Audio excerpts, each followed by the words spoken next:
possibly the emotion I experience most often is gratitude. Sometimes it goes on for a length of time and I discover many other things in the process. It is as if gratitude is a room dimly lit.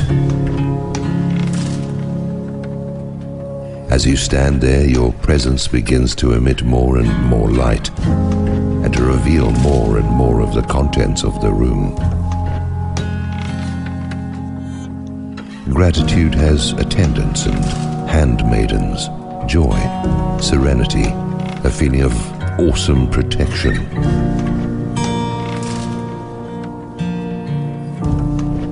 I didn't notice these things initially. If my gratitude goes away too soon, I do not see to the further reaches of the room. It takes a while for the dynamo to wind up and bring on the full orchestra of sights and sounds. I've been in the presence of realized masters, and it is evident to me, as it is to most people in the room, that there is something different about them. Probably one of the finest talents a person can acquire is to become a trained observer.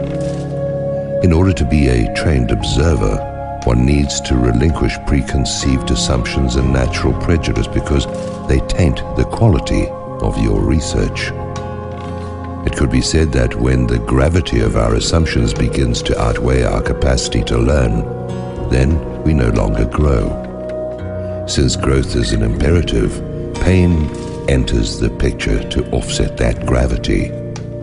It's apparent to me that many people have a higher pain threshold than I do. I can't take it.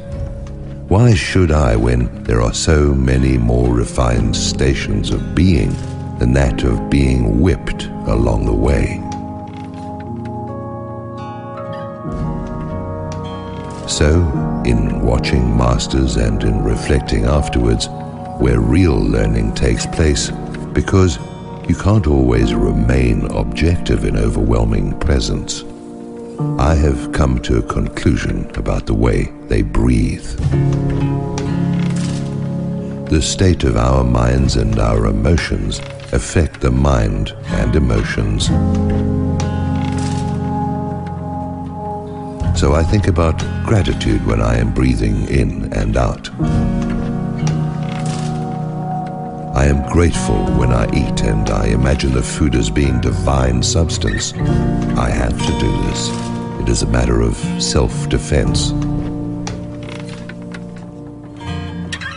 If I am not eating and breathing consciously, then some other agency may be doing it for me. Thoughts like this appear delusional to some, and the example of New Age mandarins also work against credibility on the part of those who have seen the naked emperor.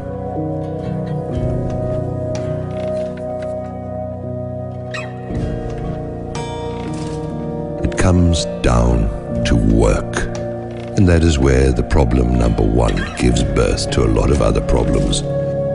There must be an easier way, and this is where gratitude comes in. Gratitude takes the inertia and resistance out of the ride. Gratitude promotes an eager willingness. Gratitude makes it feel good. We've no problem engaging in the things we love to do. If we don't love it, then it becomes work.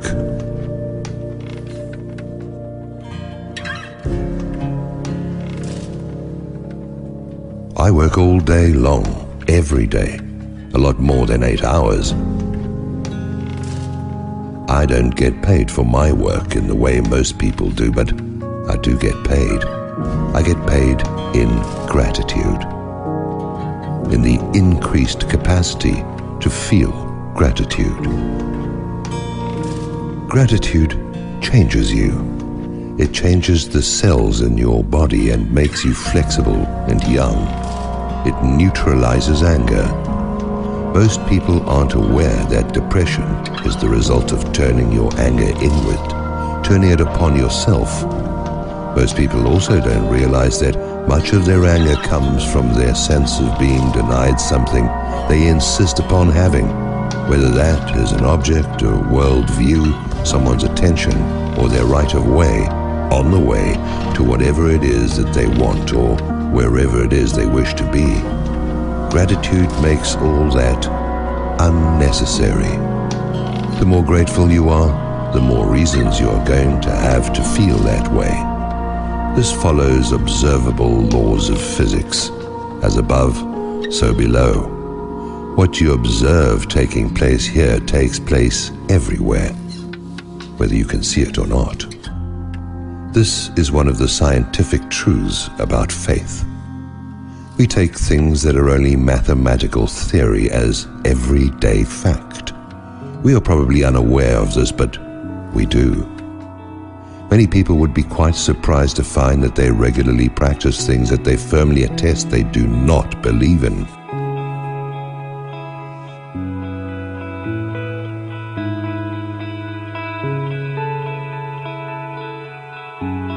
If you would simply practice feeling gratitude, breathing it in and out, you would rather quickly become enlightened, or if you prefer, more enlightened.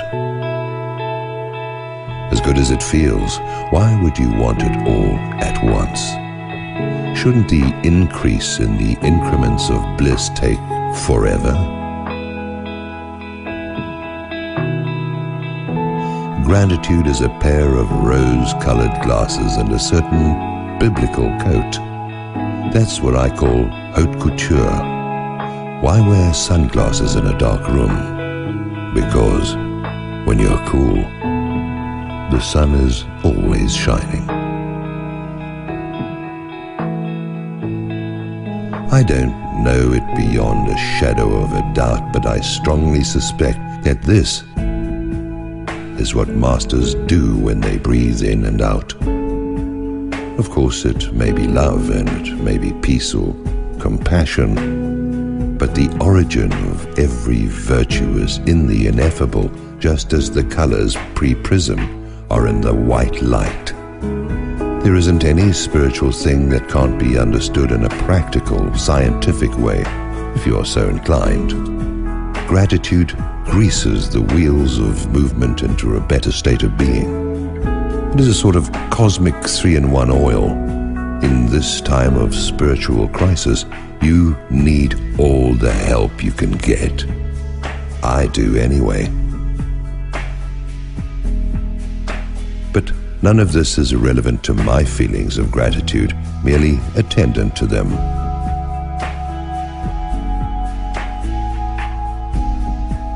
I feel grateful because I am grateful.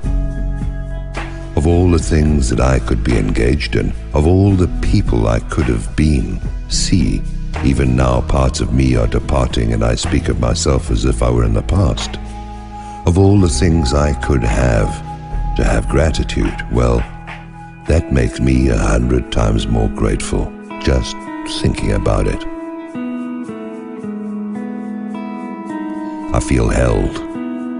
I feel something inexpressible, and the very best part is that I know I am not nearly grateful enough.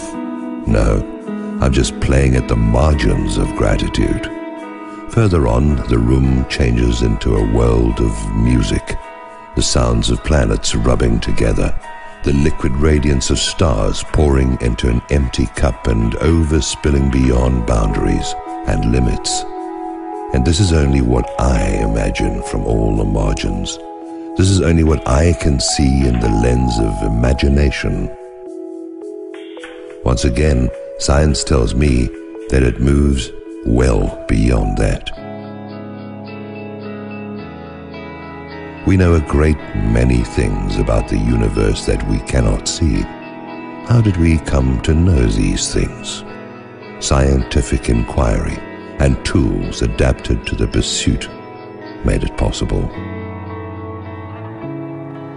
Thinking about this has had the result of making me even more grateful than I was. And so the room has gotten larger. That's good, because my gratitude makes me want to dance and sing, and I need extra room for that. Every breath of gratitude alters my cells some infinitesimal amount so that critical mass gets closer. This seems to tell me that it's getting better all the time. Will shadows fall?